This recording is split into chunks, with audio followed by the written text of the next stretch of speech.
They are subleasing space, and with my help with their marketing, they're getting a lot of people in, and they're afraid that the studio that they sublease from won't let them keep growing their business at that pace. Like, they're going to ask them to leave because they're just really overtaking the studio that they're subleasing from. So they really want to get their own studio, but they're not sure if they can afford it or if they should get a loan or not. So I'm not really opposed to loans, but if you can fund it from within your current membership base, that's the best way to go. So if you can, self-funding is the best. If you're going to go the loan route, the fastest way to do it is to go to a company called, you can look them up, it's called Guidant Financial. As long as you have good credit, they can get you up to like 10 credit cards with zero interest for the first year, with like $10,000 line of credit each, and you can usually take it up to about 50%. So I'll give you 50 grand with 0% interest, and then I'll show you how you can make that money back over the course of the year.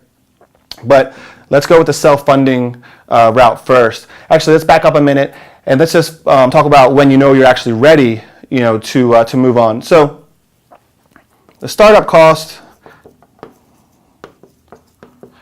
depending on the location, if you have to do a lot of demolition, a demolition alone could cost you $15,000 if it's already divided up into a lot of little rooms. So ideally, you would find a space that's already just a shell, and that way you just have to build. You don't have to tear down and pay for somebody else's stuff that they put in there. So try to find a place that's just a shell, because the more demolition you have to do, the faster the demo costs are going to add up.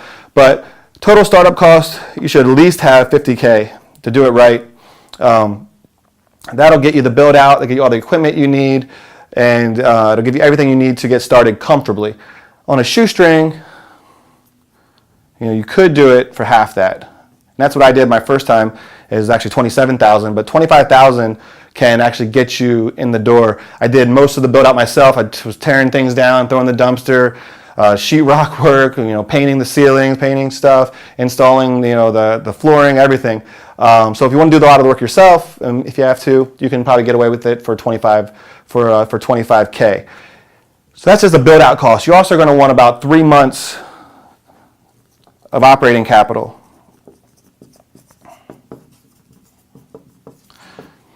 So you're going to be probably doing most of the work, so your payroll isn't going to be that much. So just take 3 months, of rent. And you don't have to have a huge marketing budget, but you can put like your marketing budget in there.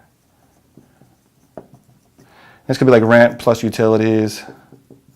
And then whatever your payroll is if you have an admin. And you want 3 months of that. So that gives you a little bit of cushion, a little bit of ramp up time. And let's just say, it's $15,000. So on the shoestring, you need $25,000, $40,000 on the shoestring. So anywhere from 65, it'd be like 45 to 65K is what you're looking at. So that's what you need to raise or have in the bank before you're ready to actually move out. So let's talk about how you can get that.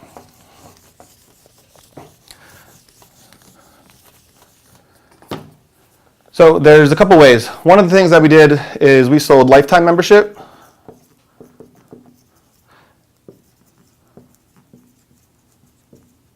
And we called these founding members.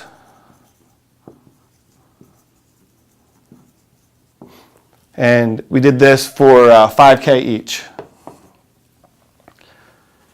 And that's going to give them 4 years. We call it lifetime, but we limited it. We still have an end, because depending on the state that you're in, doing a lifetime for like a lifetime is hard to do, because they don't know how long you're going to be in business. So we just say, because normally they're paying, 2 years, they'd be paying $5,000. So they're essentially getting 3 years for free. Or we did 5 years, so $1,000 a year for 5 years. And so they're essentially getting, 3 years for free. And I think we did 2 of those. So that gave us 10K. And then we had charter members for the new location. And with the founding members, we had a wall that we had everybody sign. We had founding members, and we just had them sign the wall, so they actually feel like they're part of the facility, a part of what you're doing. They can really get behind it and feel like they can really take ownership for that. The charter members, we did 1 year, and we did it for $1,000. And we had like I don't know, like 17, I'd say like 17 of those. So 17K. And then, so together it gave us a 27,000. And then, so all we had to do is save up the 3 months of operating capital, and we were able to move out. And the other thing that I did too is I was in a gymnastics facility. When I did it, is I had them mail out for the 14-day fat furnace that we did for them for $47, gave them 100% of that money for the first 2 weeks. We had like 49 people come in, and then we upsold 27 of those to our regular memberships at $197 a month, and we were able to use that money for operating capital as well. So you want to do like some founding members, do like a long-term, lifetime, call it a founding membership, whatever you want to call it. Make it around 5K, but make it a really, really good deal. Charter members, still, a little bit out of pocket with 1,000, and that's for 1 year. And then obviously doing any of the low barrier offers or trial promos or whatever would help raise that money as well. With so for instance here it was 17 and 2, it's only 19